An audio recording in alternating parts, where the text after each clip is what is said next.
called Liberty Dollars. They were produced by an organization that we call NORFED.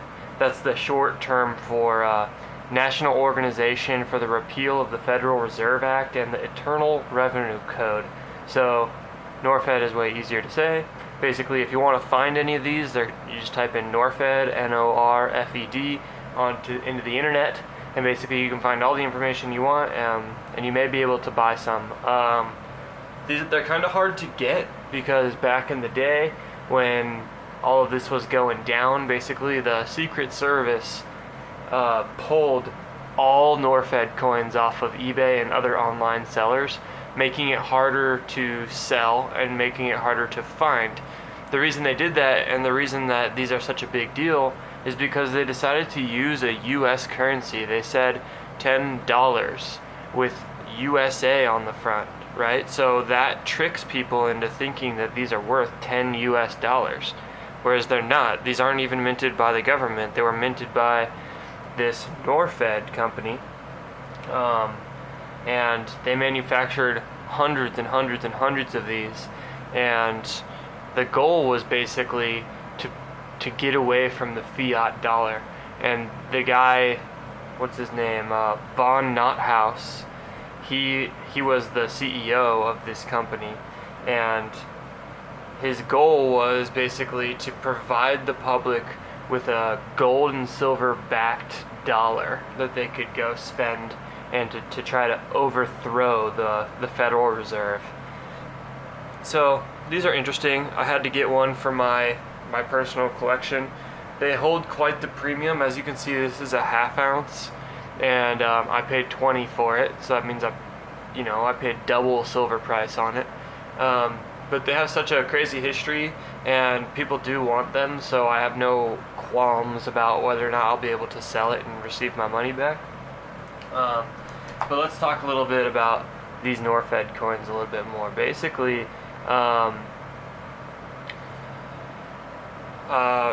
normal coins, normal genuine legal tender coins also say Liberty on them, so this says Liberty on it. Normal genuine legal tender coins say "In God We Trust." This one says "Trust in God," which is very close. The value stated in dollars. There's a depiction of the Statue of Liberty or of Lady Liberty, which is the same as most United States coinage. The inscription USA. They were very clever when they designed these. They were just wrong enough to not be, blatantly counterfeiting, but they were close enough to be confusing to the general public. So you're not gonna find a US coin that says USA on it. You'll find a coin that says United States of America though, and you'll find a coin that says "In God We Trust," and you'll find a coin that says $10, right? So these are very, very close, but they're not real legal tender. And so what happened basically is the guy, this Von Nothaus guy, the guy that was in charge of this NORFED Liberty Dollar movement, if you will, was charged with federal crimes in connection to the production of Liberty Dollars, and he was found guilty of making coins that resembled and were similar to United States coins. And people were trying to spend these. That's what's crazy is this little half ounce has a $10 denomination, right? Well, if silver went above $20, right, then it wouldn't be worth spending this for its face value. But say this was real legal tender, the dollar amount is worth more than the silver amount right now. So it makes sense to go try to spend it in a store because it's not even worth its own weight, or it's worth more than its own weight in silver. So people were trying to spend them, and then now you're getting innocent civilians, innocent people falling prey basically to this system where they are now counterfeiters, and they didn't mean to be. They would legitimately thought that this was a spendable currency and all of that stuff. So that's kind of interesting. And I want to have a little disclaimer thing in here. It's not against the law for you to own these. You can have them, you can buy them, and you can sell them, but you can't use them and you can't use them as dollars. So you can't use these to conduct any commerce in the United States. So you can't go to the store and try to spend this. You can't give it to somebody as a face value in return for their goods or services. That's all I really have for today. Pretty short Silver History Sunday, but I just wanted to show you guys my only NORFED coin, and I wanted to kind of explain to you guys what a NORFED coin is if you haven't heard of it.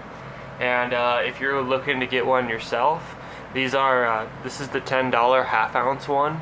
They have a $1, a $5, a $10, and a $20 in silver. So various fractional sizes of this. This is obviously the half-ounce. And then they have a $500 that's in gold as well. That's my Silver History Sunday for today. I wanted to also spend 2 seconds here talking about salvate metal. I'm interested in this. I'm interested in this myself, so I wanted to kick you guys over to his video. Basically, he has a little Fortitude kitty round. I don't know if you guys have seen those, but let's move you. But right now he has a video where we can vote on which of these two coins is prettier, basically.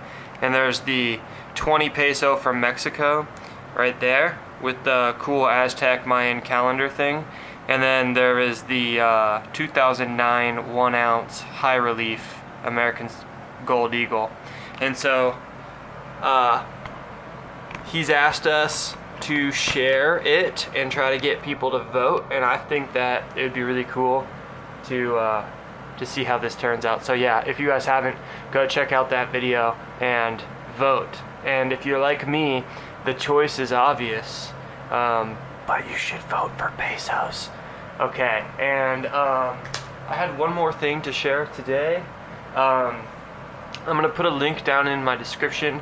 Basically, if you guys haven't heard of this, and if you're not interested in this, don't worry. But if you haven't heard of Steemit, I have a Steemit profile that I've just recently started, and I'm going to be doing some video uploads on Steemit. They will be links basically to the YouTube video, so you don't have to move anywhere if you're on YouTube. But if you want to have more in-depth discussion about anything that I talk about here on the channel, I would prefer to have it over there on Steemit, mostly because Steemit allows for me to respond better and have better discussions with a different audience and with a larger audience. And also Steemit helps support me as a content creator in a better way than YouTube does. So I'll still be doing YouTube, you don't have to go anywhere, but if you want to, and if you're already on Steemit, you might as well go check it out. I'll put a link to my Steemit down in the description as well, along with Salvate Metal's video. And I hope you guys liked the Silver History Sunday today, and I will see you guys tomorrow. Thank you.